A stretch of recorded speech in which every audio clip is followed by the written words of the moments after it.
Space Marine 2 is going to blow everyone's mind. The game is absolutely phenomenal. The game starts off by throwing you into the tutorial and then straight into the campaign. After playing the game for over 200 hours, I discovered some tips that I wish I'd known sooner. These tips will be very useful for your first playthrough, and in the video I'm sure to keep things as spoiler free as possible. So if you are playing the game on the hardest difficulty, or if you're playing a multiplayer and you want to be one of these best players or the PvP and whatever you want to call it, the first thing you need to make sure you turn off is camera shake on your weapon.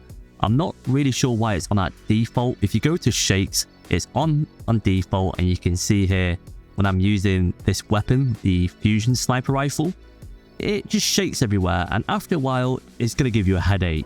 And it might seem like a very minute thing, but when you're playing through the campaign and you're killing waves after waves of mobs, you don't want this on. So you want to make sure you turn this off, and it's a lot better, and you're probably not going to get a headache. And this will actually turn off camera shake on all weapons, so the pistols, the assault rifle, it'll be less immersive. But if you want to have a better experience in terms of your multiplayer and campaign, I highly recommend turning it off. And the fusion rifle is probably the best sniper rifle in the game in terms of killing high difficulty mobs and bosses. You can see there that the hive creature, I forgot what it's called, don't kill me, but it only takes 3 to 4 bullets to kill most enemies. So I highly recommend using a sniper rifle whenever you're playing through the campaign. I will say this now though, the default sniper rifle that isn't a fusion rifle is absolutely garbage, so whenever you can, only pick up the fusion sniper rifle. So this next tip might sound quite stupid, but I know a lot of people might end up falling into the same trap that I did. I thought the only place where you could get ammo from is from an ammo cache, or if you see like an ammo box on the floor, but there is other ways that you can get the ammo. So here is the typical ammo cache where you can see.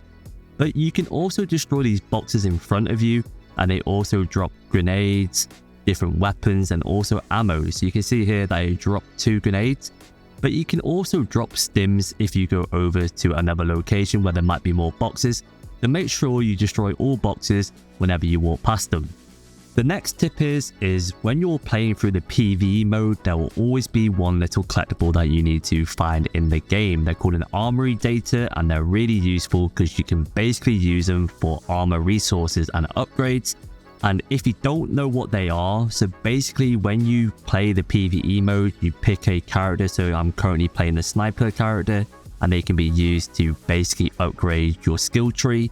So I highly recommend picking these up as much as possible because they are very important. So talking about collectibles, there is a collectible called a data slate. So these are small little iPad things which are green, but don't mistake them for a guardian relic. These are not actually collectibles, but they're also a revive kit for yourself. So in the bottom right corner where your medic is, there will also be a little pop-up come up called a guardian relic. And if you're wondering what they do, so when you actually go down, you need to get revived by your teammates. However, if you pick up a guardian relic throughout the campaign or PvE, you'll be able to basically get back up. It's like a quick revival, like a stim shot for yourself. If you're new to the game, or you basically just completed the campaign, you might have actually just walked past these and you probably don't even know what they are. You probably haven't even used them, but they are very, very handy, especially if you interact with them. You can actually pick out a loadout. You can see here, when I'm picking the assault class, I can actually choose between each 3 classes. This is really useful in the PvE mode because near the end of the PvE mode, there is usually a boss, and you'll be able to switch out your class, whichever one you prefer. So when you're playing the PvE mode, after a while, once you complete the 6 campaign missions, you'll have to play them over and over again. And if you're playing on your own, the good thing about playing on your own is that the bots actually spawn to your location, which is very, very handy, especially when the safest spot in the game is the actual lift to go to the next part of the actual chapter. So you can see here that I'm actually just speed running the mission, and what's really good about this is when your teammates actually spawn inside the actual lift, the enemies can't actually get in. You can see here that my bot is actually getting in. He actually just spawned on me, and the enemies can't get in, and I can actually now interact with the button. You can see here that my bot is outside the lift, but it doesn't matter because he's already entered the lift once, and now I can just go up and I didn't have to kill any of the mobs. It's just a little quick tip, especially if you're playing on the hardest mode and you want to gain that experience the quickest way. Something that I found really helpful when I was playing on the harder difficulties was using the lunge on your jetpack. You will unlock the jetpack quite late into the campaign, but once you've unlocked it, I highly recommend you do this technique over and over again. So whenever it's off cooldown, you want to stun your enemies and then just keep doing this over and over again.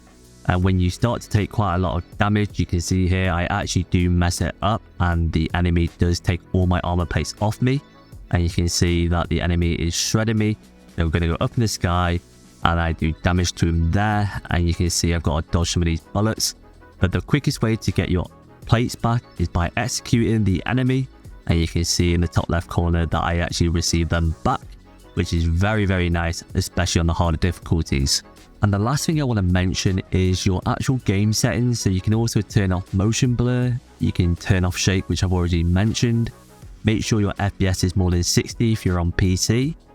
And if you really want to, you can adjust the aim assist to strong, which I do put on here in the gameplay. You can see that the aim assist is really, really strong in this gameplay. But other than that, guys, if you've enjoyed today's video, don't forget to leave a like and a comment. And if you have any other tips, leave them down in the comment section down below. I'll make sure to pin them.